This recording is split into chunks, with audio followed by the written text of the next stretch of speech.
নজর রাখবো পরবর্তী সংবাদে। দেশের সেবায় যখনই ডাকবে তখনই চলে যাব।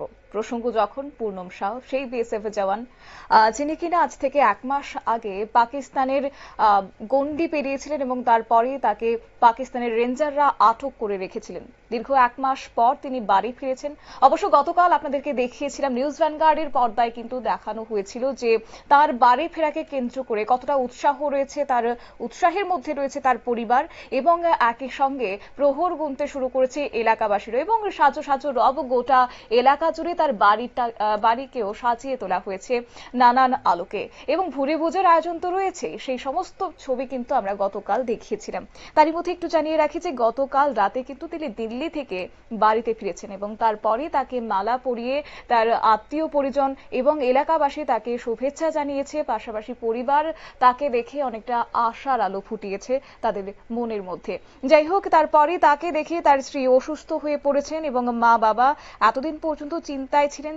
সেক্ষেত্রে তাই ছুটি দেওয়া হয়েছে পূর্ণম সাউকে এবং দেশের সেবায় যখনই ডাকা হবে তখনই তিনি চলে যাবেন, সেই কথা কিন্তু তার গলাতে শোনা গেছে বিএসএফ জওয়ানের। কুম্ভ মেলায় 2 মাস ডিউটি করে বাড়ি ফিরেছিলেন। তারপর মার্চ মাসে পাঠানকোটে গিয়েছিলেন বিএসএফ জওয়ান পূর্ণম কুমার সাউ। 2 মাস পর বাড়ি ফিরে স্ত্রী ও মায়ের সঙ্গে দেখা হতেই আবেগে তাড়িত হয়ে পড়লেন তিনি। মা দেবন্তী দেবী ছেলেকে জড়িয়ে ধরে চিবুকে স্নেহ চুমু খান। পাকিস্তানে বন্দী থাকাকালীন সে উৎকণ্ঠা, যে উদ্বেগ, যে আশঙ্কার প্রহর গুনেছিলেন পূর্ণমের স্ত্রী রজনী, আজ তার বাড়ি ফেরার পর সেই উদ্বেগ কাটিয়ে তিনি স্বামীকে দেখেই অসুস্থ হয়ে পড়েন। স্বামীর ঘরে ফেরার জন্য সকাল থেকে অপেক্ষা করছিলেন স্ত্রী রজনী। পূর্ণমের কিনে দেওয়া পছন্দের শাড়ি পরে সুন্দর করে সেজেছেন তিনি। পাকিস্তান থেকে পূর্ণম অবশেষে ছাড়া পেয়ে বাড়ি ফিরেছেন। সেই উচ্ছ্বাস, সেই আনন্দে কেঁদে ফেলেছেন তার স্ত্রী। রিসরা বাগখাল থেকে শোভাযাত্রা সহকারে সন্ধ্যা বাজার NS রোড রবীন্দ্র ভবন হয়ে চারবাতির মোড় থেকে হরিসভা প্রায় 3 ঘন্টার শোভাযাত্রা বাড়ির কাছে পৌঁছায় পূর্ণমের স্বাগত শোভাযাত্রা। পাড়ার হরিসভা মন্দির পুজো দিয়ে বাড়ি ঢুকে পূর্ণম। বাড়ির দরজায় তাকে বরণ করার জন্য অপেক্ষায় ছিলেন তার স্ত্রী, তার মা দেবন্তী দেবী এবং তার পরিবারের লোকজন। সেখানেই তাকে দই মিষ্টি খাইয়ে ফুলের মালা পরিয়ে বরণ করে ঘরে তোলা হয়। বাড়িতে অতিথি সহ প্রতিবেশীদের ভিড় ছিল এক প্রকার উপচে পড়া। কি বলছেন সেই পূর্ণম সাউ, সেই বিএসএফ জওয়ান, শুনুন। वालों से मिले, बच्चों से मिले, कैसा लग रहा है?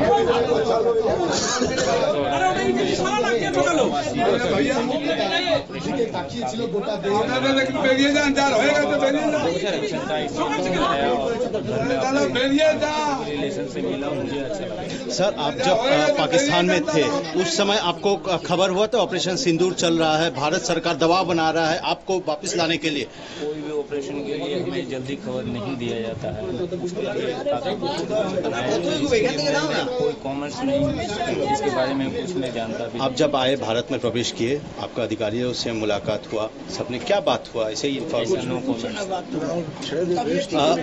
फिर ज्वाइन करने का विषय में ज्वाइन तो ट्रेनिंग ही हमारे वतन के लिए दिया जाता है, देशवासियों की सेवा के लिए। इसके लिए तो वतन के लिए तो ज्वाइन करना ही पड़ेगा, फिर देशवासियों की सेवा के लिए, तो उसमें कोई दिक्कत नहीं है।